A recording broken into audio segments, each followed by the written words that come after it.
Assalamualaikum warahmatullahi wabarakatuh. Hordoftoota awwal kadir app jalatti argamtan keessan akkam nagaa keessan jirtu baga nagaan jiraattan isin jedha. Egaan har'ammoo gaafii namoota tokko tokkootiin kan wal qabatu jechuudha.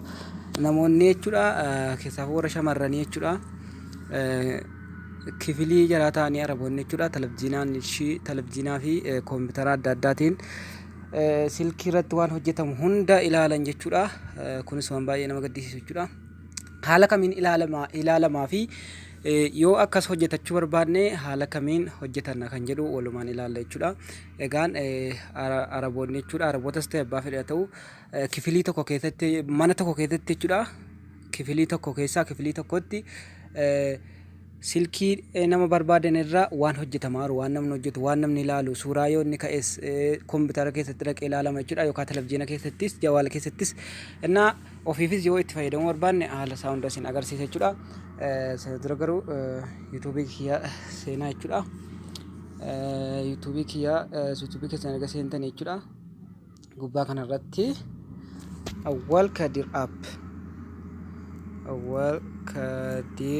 app jettanii barreessitan jechuudha. Haala kanaan kan yeroo jalqabaa kanarratti isinii bahee subscribe godhaan isiniin jedha. Mallattoo notificationaas achumaan cuqaasaan isiniin jedha. Egaan viidiyoo yoo isinitti tole like gochuun dagatinaa isiniin jedha. Gara barnootaatti isin dabarsa. Jalqabaa haala isin irratti hidhattanuu isin agarsiisa jechuudha.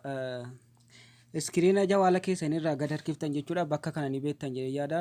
Asirratti waan kana jechuudha jaarratti ol baasa jechuudha. Settingii keessaa ol baasanii isinillee baachuu dandeessanii kana ni bantan jechuudha.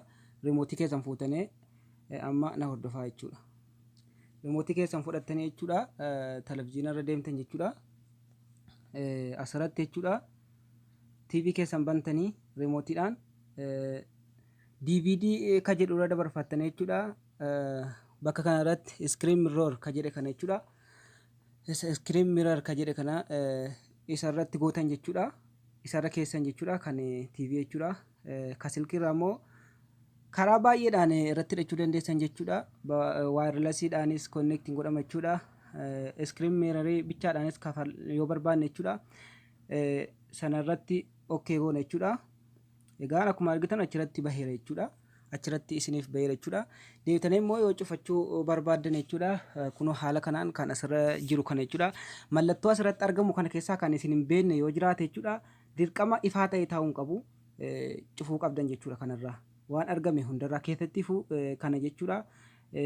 Ifaa godhamee taa'uu qabu. Dirqama akkanatti cufamee taa'uu qaba jechuudha. Sana booda eenyullee isin ilaaluu hin danda'u jechuudha.